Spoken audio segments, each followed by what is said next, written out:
Greenpeace would be not regarded as a New Zealand organisation, and I've got concerns about that too. Okay, well, thank you very much indeed for your submissions. Nice one. Any follow-up, please?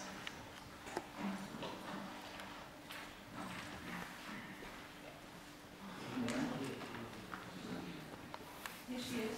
Okay. I'll try to get the point we end the committee and we'll resume tomorrow.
And anti-privatisation campaigner and I'm a 2013 Auckland mayoral candidate.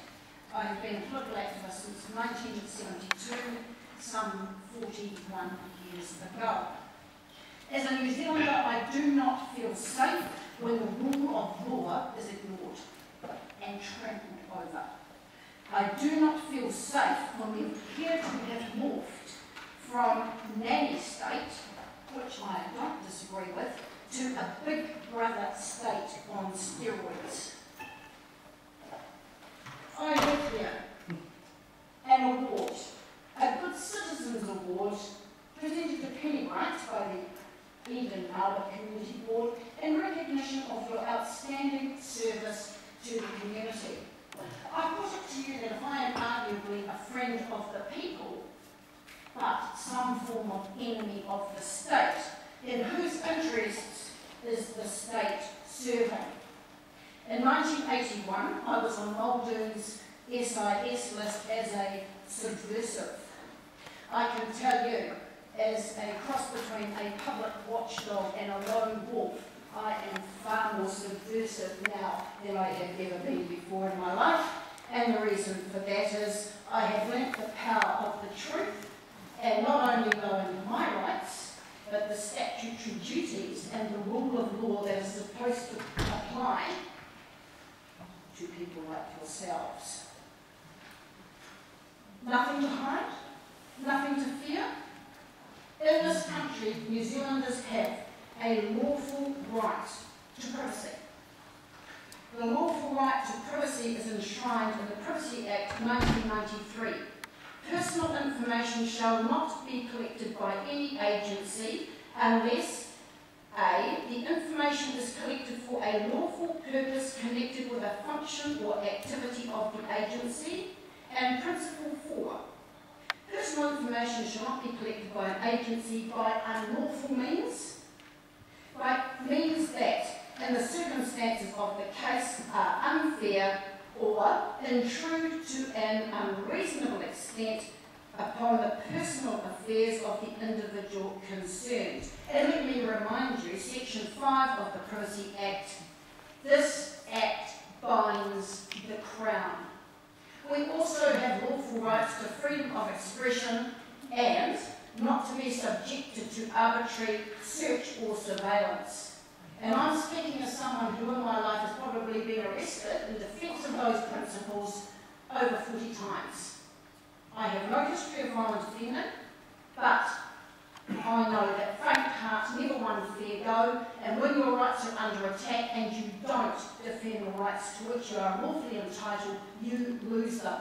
And that's why I'm here today, because our rights are under attack. In my considered opinion, the GCSB Act is crystal clear. I have read it. Would all of you sign a sworn affidavit, including you, Prime Minister, that you've actually read it? Has the Inspector General read it?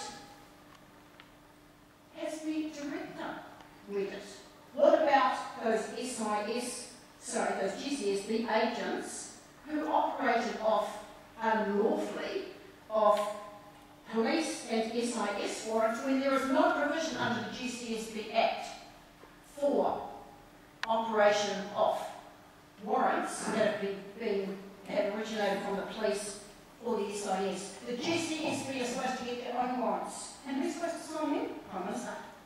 You see, I suspect that I may be one of those 88 people, and I followed the due process. I put in a Privacy Act request, and I finally got a reply, which was, I'll be around the big fat circle. We can't confirm or deny. I offered to come down and check the warrant file myself. Only 88 names. B for bright. It's either there or it's not, and it would take me all of 5 minutes. The Privacy Commissioner had picked up my complaint, and they are investigating it, and they've asked GCSB to provide information. I want to have information for this meeting. Why should it take so long? They've either got a file on me or they haven't, and if they have, they shouldn't have, because I am a New Zealand citizen. And the GCSB Act was never supposed to apply to New Zealanders. End of story. I note, Prime Minister, that in the Hansard record, you acknowledge that Kim.com was unlawfully spied upon. Well, there is action happening on that. What concerns me is that New Zealand is perceived to be the least corrupt country in the world, so arguably we should be the most transparent. We haven't even ratified the UN Convention Against Corruption. What gets me is this Big Brother state on steroids when it comes to encroachment on the civil liberties of ordinary people, and this blinding lack of transparency and accountability at the highest levels. How is it that the Public Records Act 2005 does not apply in the Cabinet Manual? How can you have transparency or accountability if there are not proper written records? And we know, Prime Minister, because the Office of the Auditor General made reference on the Sky City deal. You do your deals over dinner, deals over the phone. That might be custom and practice in how you do things in a foreign exchange deal, or the head of derivatives for Merrill Lynch, but that is no way to run a country. There should be proper written records. So why does the Cabinet Manual not talk about the need to create records? It only talks about the requirement to store and dispose records. That needs fixing, and that's applying at the highest levels of this country, and it is a disgrace. And for people who think nothing to hide, nothing to fear, is that right? So how come a friend of mine went into a clothing retail shop, and on the smoker room, up on the wall, were 2 lots of photos of Auckland activist protesters. And here is me, one of them, with my photo, my name, my date of birth, and my police criminal number up there for whoever to see.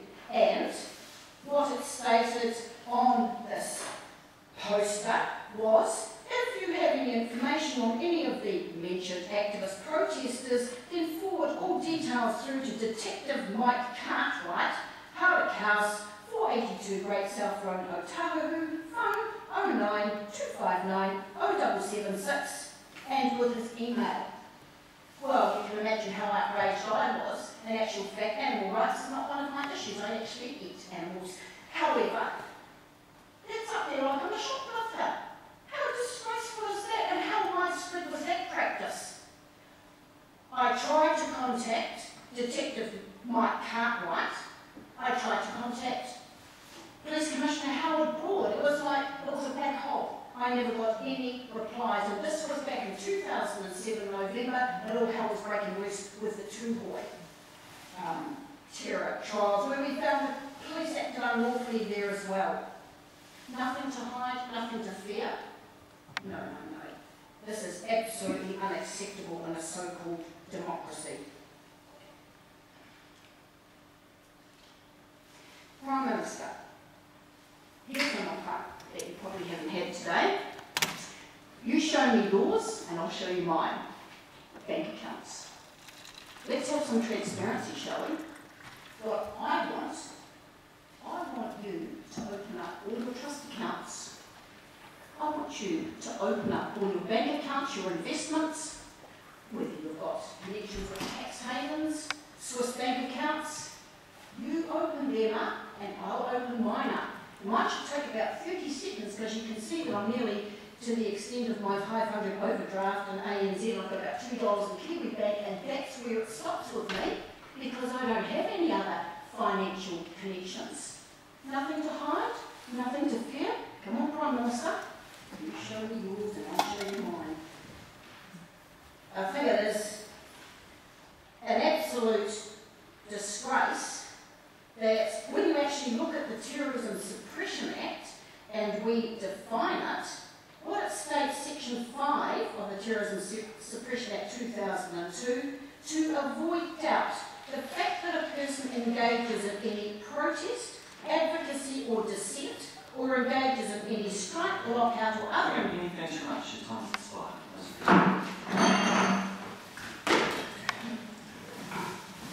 Yes. There's information I'd like to give to the committee, and it does include private prosecutions that have been filed against John Key over there, unwillisfirethecoup.com, over an episode appliance to Director Ian Fletcher, and also over my Privacy Act complaint, and copies are here.